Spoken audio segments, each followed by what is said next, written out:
Good afternoon, everybody. First, I would like to thank organizing committee for giving me this opportunity. Today, my talk on central venous access devices, care and maintenance, complication and span.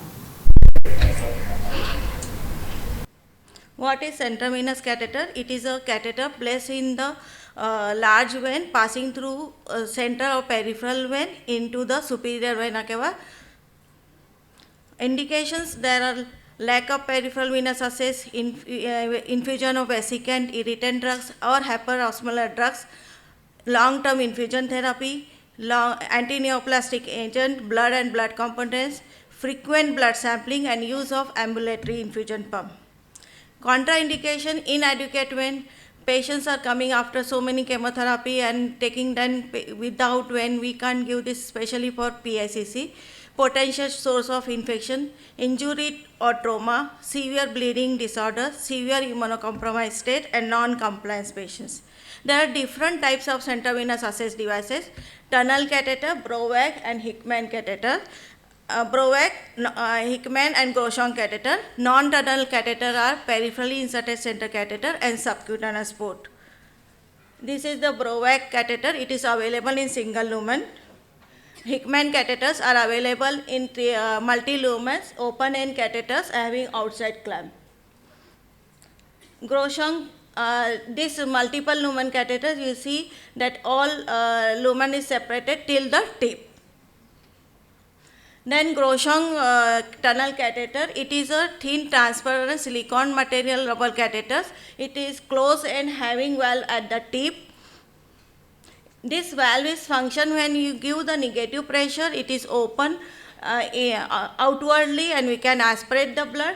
If we will give positive pressure, it is open inwardly and we can administer the medications. And if no pressure will be there, it will remain closed between -7 to 80 mm of Hg blood pressure. Non-tunnel catheter, that is PICC, this also available in open-ended PICC and closed PICC, that is a Grosjean PICC. Here this picture, open-ended PICC, that is a Percucat, and closed-end PICC, that is Grosjean PICC. Here child with the PICC and with Hickman catheter. Subcutaneous port is nothing, it is having a reservoir with catheter, Hickman catheter or Grosjean catheter. This is the subcutaneous port with Hickman catheter, and this is the port with the Grosjean catheter. For access of the subcutaneous port, there is a special needle is required, that is a non-coring or wing infusion needle is required. Now in modification, different needle is came, that is Haber needle. It is having a disc which can move up and down. So this is having benefited, like we can secure the needles properly to the body in the subcutaneous port, and when we are removing this needle, this disc will close and it can be prevented from the needle stick injury. These are available in different length of size of the needle, that is 0.75 inch, 1 inch and 1.5 inch. This 0.75 inch is used in the pediatric patients, 1 inch in normal body structure patient, and 1.5 inch if the port is very deep situated or obese patients are using. There are different gauge of needle is also available. We especially using 22 gauge needle, because if we use 20 gauge needle in a port, 2000 times we can prick it, and if we bigger needle is used, then it can be less prick can be done. There are some steps for following when port is accessed. When we are giving administrating the medication, port to be accessed with a special type of needle, first we have to do surgical hand washing, then pre-flush the Haber needle, clean the area with antiseptic solution. We are using tincture microcil, that is chlorhexidine 2% with ethanol 80%. Starting from center to the peripheral, around 5 centimeter area is clean. Then preparing the sterile area with by keeping the sterile towel around on the skin. Then palpate the port. Then stabilize the port with holding in 3 fingers. holding in 3 fingers, and inject needle in center in 90-degree angle, aspirate the blood. Once blood is aspirated, that means you are in the correct position and catheter tip also in correct position. Then only you have to administer the medication. This needle, once we inserted and you want to continue the given medication, 7 days we can keep one needle in a port, and after 7 days we have to change this needle port. We have well-established nurse-led clinic from 1990. Our clinic activities are pre and post insertion counseling, PICC insertion, teaching and demonstration, care and maintenance to patient and patient's close relatives, because these patients are going out with this catheter and it is kept for long term, like 1 year to 2 years. So we are teaching care and maintenance to the patient's relative. 2 demonstration we are giving, then we are supervised when they are doing this procedure till they get confidence. Rehabilitation and follow-up, early detection and management of complication. Data, we also collect the data and analyze. We conduct one short-term course for 1 month from nurses, and this is affiliated from the SNET University. We also conduct 1 week course for care and maintenance for nurses. So these are the activities which we are doing. But these catheters are inserted, tunnel catheter and subcutaneous catheters are inserted from subclavian and jugular vein, and peripherally inserted catheter are inserted by basilic and cephalic vein. Here in our hospital, trained nurses are inserting the PICC. Care and maintenance start from before insertion these catheters. So before insertion catheters, we are giving counseling. Any type of catheters like tunnel, non-tunnel or subcutaneous pores. We are explaining why this central venous catheter is needed, that they need the chemotherapy, long-term therapy, and what are the disadvantages of peripheral cannula. If it is put, then frequent pricking is required, it will painful, and there are chances of extravasation. These all things explained in the counseling. Then we select catheter, and after selecting the catheter, we explain different parts of catheters, like these catheters having tip wear, how it is, what are the advantage of this catheter, and insertion procedure in brief with the help of diagram. Then we discuss care and maintenance, and if it is not done, what are the possible complications. Once everything explained and patient and relatives accepted the catheter, then informed consent is taken. Here this is the, we have dummy different types of catheter kit, then having the diagram to show them. While giving this, all things are used. Now care and maintenance means hand washing, side care and flushing.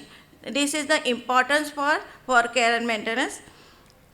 Hand washing, this is surgical hand washing for effective or reduce the germs of growth of germs on the hands. We have to follow all these 11 steps and wash the hands at least 3 to 5 minutes. Then only it is effective and we can prevent. There are studies shows that 90% infection, central venous catheter infection can be prevented only with proper hand hygiene. Side care we are using tincture macrocell, same that contains chlorohexidine 2% with ethanol 80%. Then we have in dressing pack and biopatch or tegaderm is used, or tegaderm with chlorohexidine gluconate gel. Dressing is start from with sterile soap. We are starting cleaning from the site in circular motion. Around 5 centimeter area is clean. This area is clean with 2 sops of chlorohexidine soap. Then catheter tube is clean, and then it allows to dry it, completely dry it. If when you are using chlorohexidine, it allows to dry, otherwise patients will get allergic reactions. Then after that, this chlorohexidine gel plaster is put, or biopatch and chlorohexidine. We have disposable dressing pack that is called Hickman pack. It includes 2 plastic bowls, so 7 soft sticks, 2 towels, and gauze pieces and slit gauze piece. Flushing. Dressing side care is required only tunnel catheter and non-tunnel catheter. If subcutaneous port is there, that surgical wound we kept open, it is not required any care and maintenance about side care. Now flushing, for tunnel open-ended catheter, heparin flushing is done, and closed-ended catheter only saline flushing is done. So, frequency for open-ended catheter twice in a week and closed-end catheters once in a week. That Hickman catheter, whenever you use, you require 20 ml saline flushing followed by 5 ml heparin flushing, that it contains 10 units per ml heparin.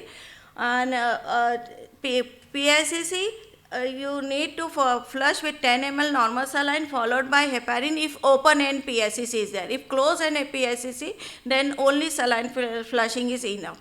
Subcutaneous port for 10 ml saline followed by 10 ml of heparin solution, and here heparin solution is contained 100 units per ml. Some important points we have to keep in mind when you collecting the blood sample through the central venous catheter. Always close the line 10 minutes before collecting the blood sample. When you are collecting the blood sample, you have to discard the blood sample, then you have to collect the blood sample.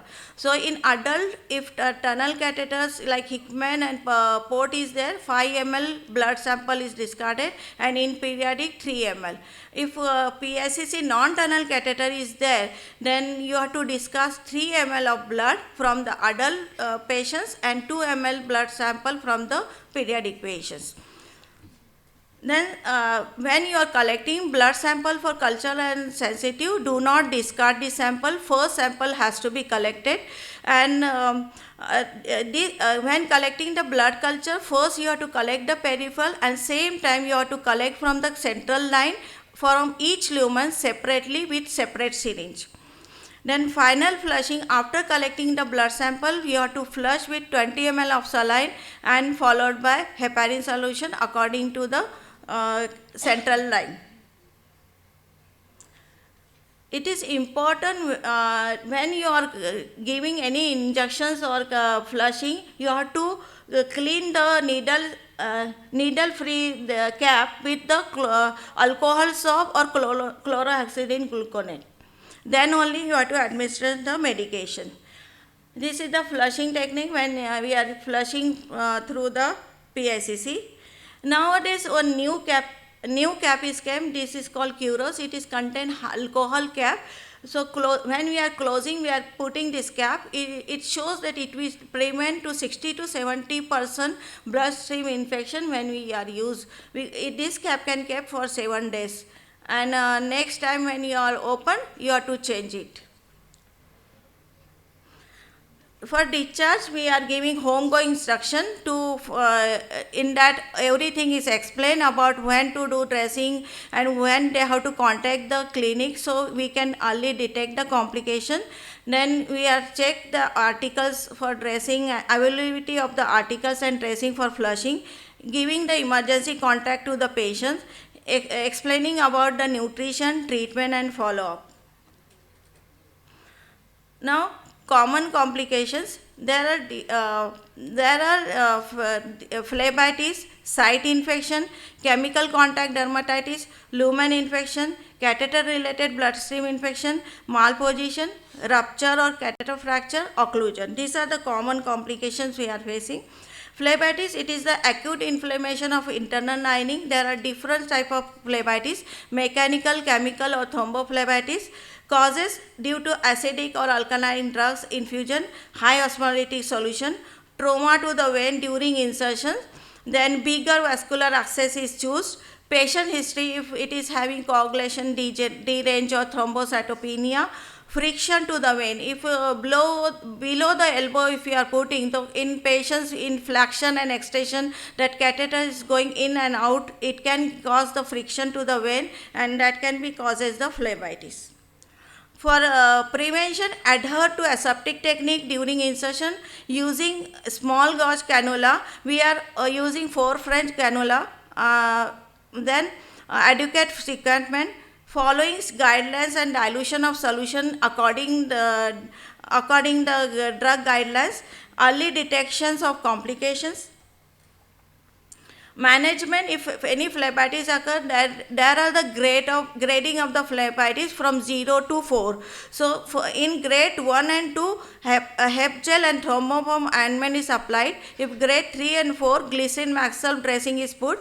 This glycerin maxal in 100 ml glycerin maxal powder 100 grams, mixing nicely. Then this local applications for 24 hours it is kept. Every 2 hours is changing the dressing.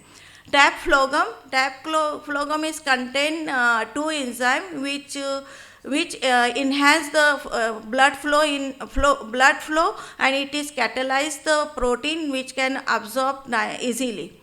Then elevation of the arm, finger and arm exercise, hot and cold fermentation. Patients are advised not to sleep on same arm because it can prevent obstruction of the blood flow and free flow will be there and we can reduce till that symptoms is there. Then due to sometimes chemical phlebitis is there, we need to flush the catheter with normal saline 30 to 40 ml. Site infection, inflammation at the site within the 2 centimeter site is called site infection. To prevent hygiene, strict aseptic procedure we have to follow while insertion and afterward when doing the dressing or dressing. Weekly dressing has to be done if transfer dressing is done. If you have gauze based dressing, our third day dressing has to be changed. Nowadays it is advisable you have to choose only transparent dressing. Then when you are selecting the catheter, you have to choose biocompatible material only. Treatment for site infection, if any site is feel like that infected, you have to first send sites off for culture and sensitive. Then daily dressing is necessary, and in daily dressing you have to assess the site for any more inflammation or it is reducing or not. If any discharge is there, you have to drain out. If it is look like severe or patient is having fever, we are giving oral or parental antibiotic.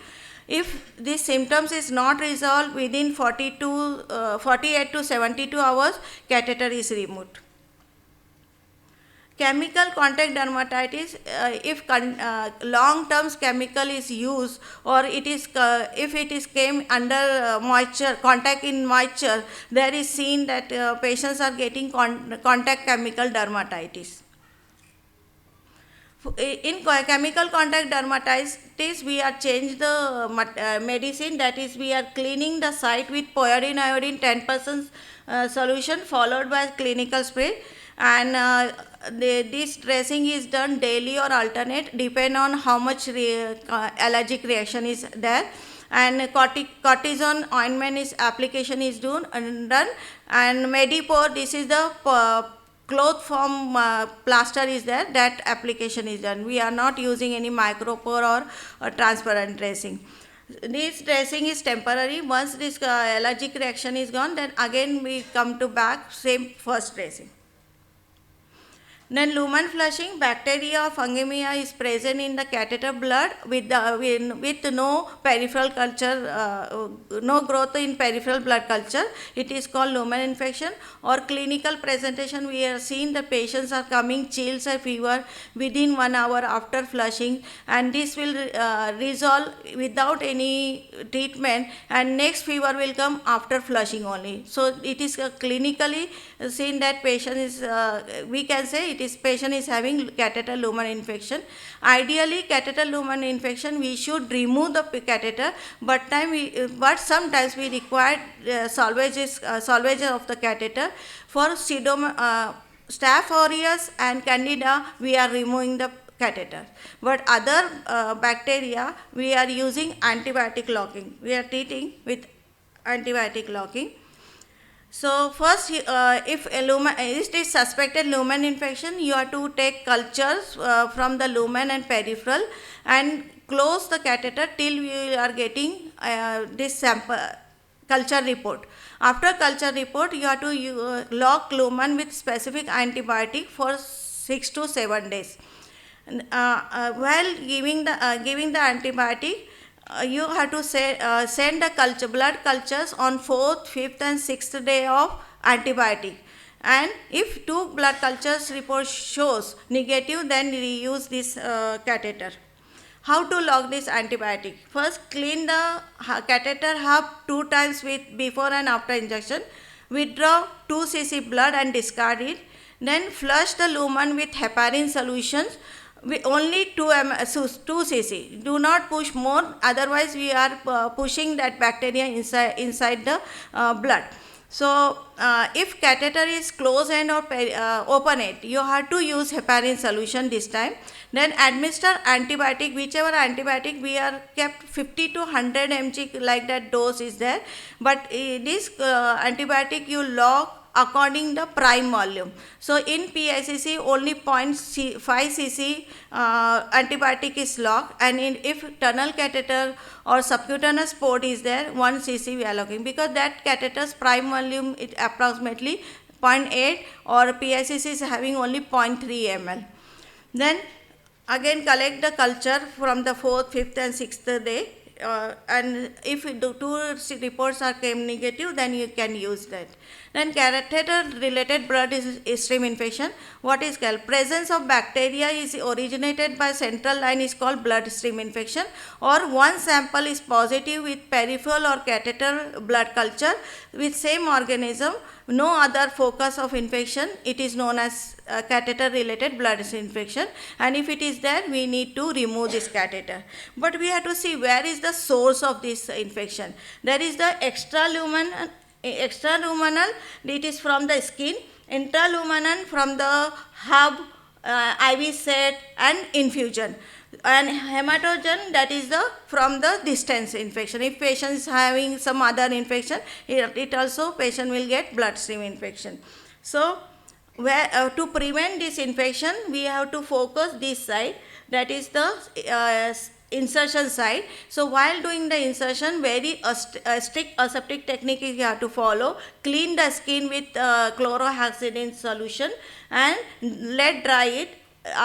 You have to wrap, put the sterile towel, only leaving this small hole area and inserting the PICD. Post insertion also you have to take care of the side.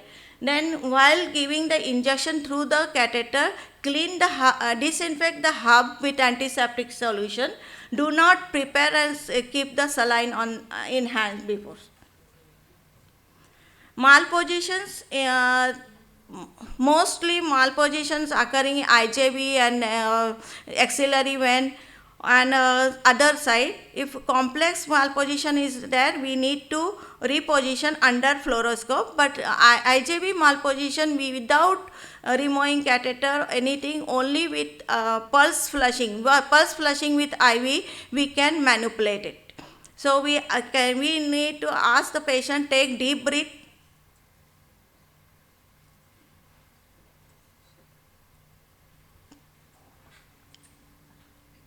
We ask the patient to take deep breath and push-push method. We have to flush the saline through the catheter.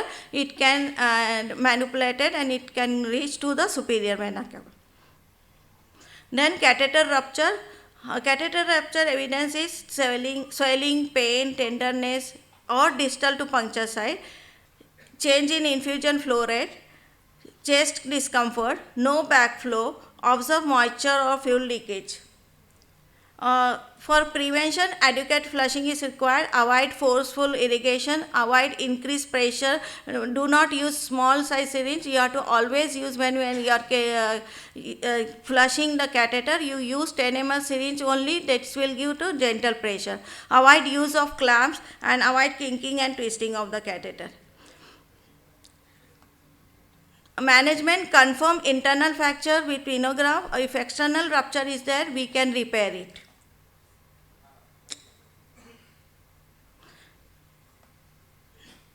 Occlusion is the most common complication. It is having fibrin or thrombotic occlusion, drug precipitated positional occlusion.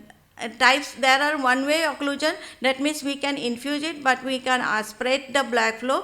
Two-way block, that means we can infuse also and we can aspirate. So the two types of blockage is there. Risk factor: abnormal clotting time, solution high in calcium and lipids, incompatible drugs, handling by untrained staff. There are different type thrombosis, there intraluminal, fibrin tail-luminal and fibrin shed and moral. Moral mostly it is occur due when inner line of the vein irritate with the, and due to inner line injury, moral thrombus will form. For management, you have to check the tube for kink, twist or clamp for mechanical block. Then flush the catheter. If this is not there, then you have to flush the catheter. That time you have to disconnect needleless cap, then IV infusion, bivalve, everything you remove and directly attach the syringe to the hub of the catheter. And 10 ml syringe you have to use, and push aspirate method gently. You have to push it. Hold the piston, then aspirate it. That will cause whatever saline we are putting, wherever clot is there, it is touching and little bit dissolving and aspirate. This method you have to do at least 15 to half an hour. One stage you will feel some looseness on, you can aspirate the blood. If this is, while doing this procedure, ask the patient to cough it, take deep breath or change the position. This is reason if positional blockage is there, if you are changing the position, we can aspirate the blood. And coughing and deep breathing, it is give extra chest thoracic pressure, and that can be aspirating the wall, tip wall or block. Any thrombus is there can be dissolved. If this all actions is not this action, if with this action also unsuccessful, you have to instill the anticoagulant, that is injection urokinase 5000 to 6000 unit you have to instill in the catheter and wait for 1 hour. After 1 hour you have to aspirate it. If blood backflow is coming, it's okay, otherwise unsuccessful, repeat same dose and wait for 24 hours. After that aspirate, and if blood sample, if you are getting the backflow and free flow is forward flow is there, then we can use it. If it is unsuccessful, you have to remove the catheter. We also analyze the data for 1 year data for PICC. Total PICC inserted 1728. In that, loss of follow of 424 patients. On treatment 50 patient is there. So we analyze data of 1254 PICC. For 1254 PICC, total access days is 1,22,517. Mean access days is 256. Range of access days 16 to 304 days. We found this infection, that is site infection only 3, CRBSF 42, in that only 18 PICC shows significant of the infection, other are electively removed. Phlebitis 23, most of the mechanical phlebitis, and all phlebitis are resolved and we are able to use it. Fracture of PICC 26, this is because of kinking or twisting or extra forces. This fracture also repaired and we use the PICC till end of the treatment. Then blockage 11, one PICC removed because of block, malposition 13 and dislodgement 33. Due to dislodgement we need to remove, and contact dermatitis 21. Reasons for removal: complete treatment 1140, and due to complications 45 and 61 catheters PICCs are removed. So in conclusion, care and maintenance are vital to positive outcome. Vascular access is not without risk. Knowledge is power, which help to avoid and identify early complications. So continuous counseling and compassionate care by CVD nurse can improve the patient's quality of life. Thank you. Thank you, Irene, for comprehensively covering up the care and maintenance of CVAD. Now I request the next speaker, Sujata Karani, to speak on care of stoma.